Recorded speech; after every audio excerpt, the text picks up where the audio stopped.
Oh boy, a brand new Alestorm album. I am so excited. For just about 15 years now, this Scottish metal crew has been dazzling audiences worldwide with their particularly unique take on the subgenre, sometimes referred to as pirate metal, combining over-the-top comedy with pirate mythology and pirate history and traditional sea shanties, power metal, folk metal. It's every bit as over-the-top and downright fucking ludicrous as you think it is. Alestorm are by no means the first pirate metal band. That distinction belongs, I would say, to Running Wild, but Alestorm are, almost inarguably, the quintessential pirate metal band. They are the poster boys for this entire genre. They have seen the most success. They are the most well-known. If you type in pirate metal on Google,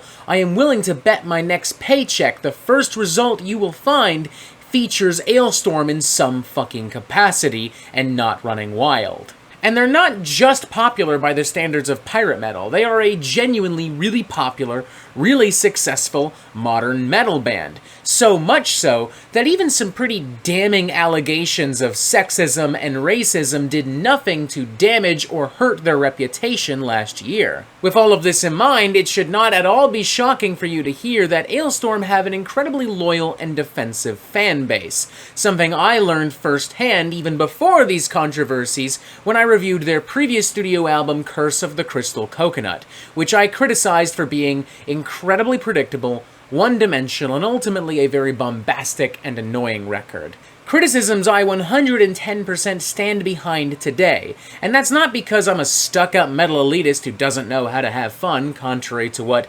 Alestorm's aforementioned loyal and defensive fanbase would have you believe. It's just legitimately not a very good album. Especially not when placed alongside records like Black Sails at Midnight and Back Through Time, which are legitimately very good records. By this point in the video, I'm sure a lot of you are asking, but Robert, what about Seventh Rum of a Seventh Rum? And I really only have one true answer to that question, and this is either a good thing to hear or a bad thing to hear depending on your current feelings on Alestorm as a band. Seventh Rum of a Seventh Rum is inarguably, unquestionably, definitely 110 million fucking percent yet another Alestorm album.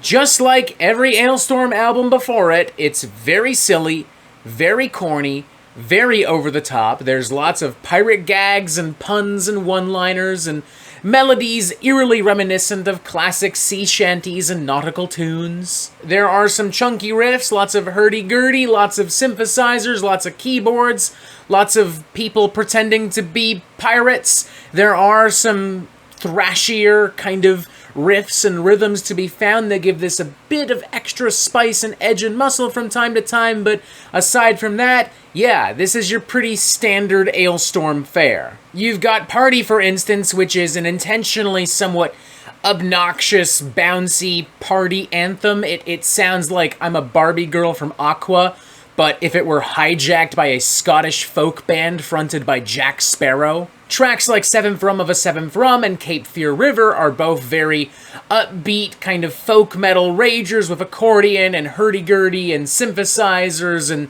sing-along choruses, the latter of which even has Alestorm very gleefully screaming, "I'm a fucking pirate," over and over and over again. There's also Cannonball and Come to Brazil, which are so obscene and so abhorrently tongue-in-cheek and memey that criticizing them in any real capacity almost feels like a waste of time. Like, they're stupid tracks. Alestorm made them intentionally to be stupid. I'm better off just accepting it instead of arguing with it. And then you also have tracks like Magellan's Expedition and Under Black Banners, which are surprisingly very epic, very lush, very well-made and produced and performed.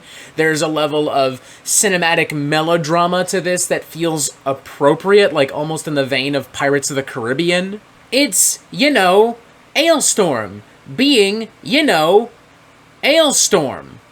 Warts and all. I still feel very comfortable saying that Alestorm has become a very predictable and one-dimensional band, and I also feel comfortable saying that Alestorm are a one-trick pony, and unfortunately that one trick they cannot do as well now as they did 10 years ago on records like Black Sails at Midnight and Back Through Time. However, I suppose I'll have to concede that this is, all things considered, a much better constructed and produced record than Curse of the Crystal Coconut. The Simpson keyboards are nowhere near as loud and glaring here as they were on Curse of the Crystal Coconut. As far as the songwriting is concerned, this feels a lot tighter, a lot more focused, a lot more cohesive. Thematically, this feels more in the vein of the records we've mentioned beforehand. There are no left-hand turns and deviations into weird rap metal territory like there was on Curse of the Crystal Coconut's still pretty divisive cut Tortuga, featuring Captain Yarface. The high points on this record are genuinely pretty high. I found myself enjoying more serious cuts like Magnella's Expedition, Under Blackened Banners. Even Seventh Rum of a Seventh Rum I thought was solid. The sillier cuts don't do a fucking thing for me, but they're not horrible per se. Like, if you got a bunch of fucking alcohol in my system and I was at a party, I would have no issue briefly dancing to some of these cuts, bobbing my head a little bit, maybe singing along. Cannonball in particular, I can picture being a massive hit live, so much so that I'm genuinely shocked this wasn't released as a single ahead of time. Do I love this album? No. Do I hate it? No. I think it's okay. You know? I think it's definitely an improvement from Curse of the Crystal Skull, but it's not anywhere near as good as Black Sails at Midnight or Back Through Time. So yeah. I guess I'm giving my rating now, 2.5 out of 5. It's okay, really. I've no doubt that Alestorm's most loyal and defensive die-hard followers will tell me once again that I'm a stuck-up elitist who doesn't know how to have fun, and if that helps you cope, fucking go for it, I guess. By all means, enjoy the album yourself. Who am I to fucking stop you, to tell you how to live your life, and to tell you how to enjoy and appreciate music? I'm just here to give my thoughts. These are my thoughts. They will not change just because I'm whatever the fuck you think I am.